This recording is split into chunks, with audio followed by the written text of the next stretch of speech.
Hello, and welcome to my presentation on Synergy at Work LLC Code of Ethics Review, submitted by myself, Cheryl McGee Baker. First, in the Code of Ethics, of course, we have a cover page, and I felt it was important in creating a title that would create some interest, um, not only as internally as for our organization, but also for those clients who are researching, who is Synergy at Work. And so the title that I came up with for the code is Alliance of Honorable Practitioners Code. I also included Synergy at Work tagline, all things working together for the greater good, which is our purpose, is that the work that we do in consulting is not just for individual good, doing individual good alone, but also for a collective good for the communities in which our clients serve. Synergy at Work Consulting is a actual organization and entity. It is my personal consulting business that's been operational for the last 7 years. I think we're going on 7 years old. Um, it is a collective, it is a consulting firm. So it's just not me as a single consultant, but serving as the progenitor for the consulting group, bringing together a diverse group of individuals who all have expertise in various areas of education, government, grants, business development, organizational development, military transportation. So our consultants have a vast experiences with 30 plus years or more. And so we brought this group of individuals together to serve a larger purpose than what we could each serve in an individual capacity.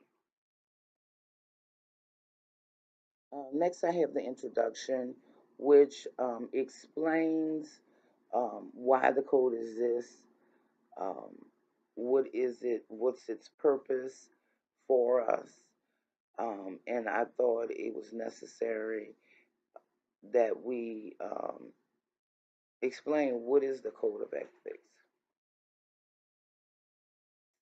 In the code of ethics, I have the leadership letter, which is from myself. It talks about our mission, our values,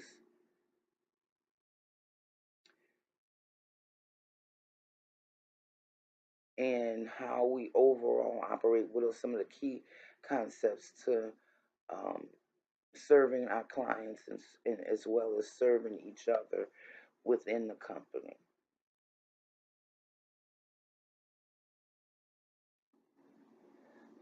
Next, we have a table of contents, and I'll kind of go through each section briefly to um, give a logic behind why it was included. First, he starts to talk about our values, and it goes into a deeper understanding of our values. Um, one of our values is that we will honor God with our substance. Um, one of the premises behind Synergy at Work is that, the group, um, I'm personally a person of faith and belief in a certain prescribed in Christianity. Um, and I believe that that should be valued and respected. We don't want people to feel that their belief system is not valued and respected because it is. But we, all of the consultants agreed that we would be honorable with our substance. And when we talk about with our substance, is those talents, gifts, and abilities that we have been born with, that have been given to us through our birth, that we would make sure that it would be that it would honor um, our maker, our creator, in everything that we do. So this section goes into explaining deeper about our values. The next piece is purposeful performance.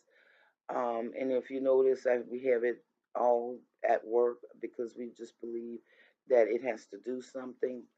And so it goes into explaining that each member is responsible for our code. And it talks about we're going to explain what is the alliance of honor. What, how are we aligning together to be honorable practitioners? Um, Next, we have practitioners' responsibilities at work. One, we go into that everyone should review the code, respect and honor the code, and not just review and honor, as well as honor it, but we should be living examples of the code. And so this section explains that. And then also we go into violations and reporting, and talking about non retaliation for people who report violations. Next, we thought it was important to put in the Bill of Rights. Um, we have both for our consultants a Bill of Rights, so they clearly know what they're entitled to as being a part of the Synergy at Work Consulting Group. Then also we have clients' rights, Bill of Rights, so the client can understand if they're reviewing what what they are entitled to as a client. And also we want our practitioners to know what is our commitment to our clients and what their rights are. Then we go on to talk about respect in the workplace. And in this section of the code, we're talking about human values, human value, and humans as an asset and not a deficit. And our view on that of diversity and inclusion, equity, not only diversity and inclusion, but equity amongst members, equity amongst serving clients. Then we go into some basic safety issues.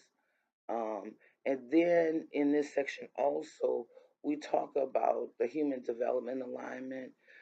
In this, we use the United Nations Human Development Report, and we use their key indices, not only within Synergy, but also within the clients we serve, to make sure that as a whole, human development is evolved in every aspect of what we do. Next, we talk about our integrity. We talk about in this section, we go over the vision. We talk about the competency of the practitioners, as well as reliability and timeliness of what we do and what each individual must commit to. Um, then in section 9, we talk about ethics at work.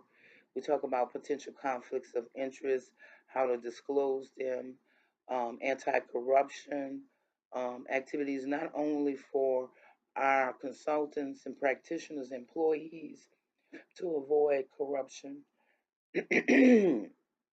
but also how to keep our clients in reporting those activities if they're asking us to engage and help them that in something in a service that could potentially lead to corruption. We also talk about political activities, what's allowable, what's not allowable in this section, and how not to get into trouble with putting the company and involving the company in political activities without proper permission. We talk, and also this section we talk about business gifts, what's acceptable to give and not to give. as well as what is acceptable to receive and not to receive. And in our last section, we talk about the administering of the code. We talk about the creation of the Exit Council that would review and resolve and make recommendations for ethical dilemmas and violations that, and review violations that are reported, and who makes up the Ethics Council. We talk about how do we investigate misconduct, which is a primary function of the Ethics Council. We talk about disciplinary actions, whether it is against the law of the land or against the code or the organization's policies and procedures, and what are the proper protocol steps and potential consequences. Also, we in this section we talk about how we will review and update the code as needed, but definitely a review of the code every other year, to make sure that we are maintaining with the pace of the expectations. And last but not least, we have acknowledgments for those who have contributed to writing the code, and then any waivers um, that we are going to put in, and we felt like waivers were important into acknowledging what the code is, what it is not. Um, like for example, it's not the code is not a contract or a contractual obligation on the company, but more a document to provide guidance. Thank you for reviewing my presentation on the building of the Code of Ethics. Like I said, this assignment is for my actual consulting group, um, and I really have enjoyed, because this has allowed me to actually put what we're learning into practice immediately. And so this code will be attached when it's finalized, complete, and our group reviews it. Um, we will be, adding it as a section on our website.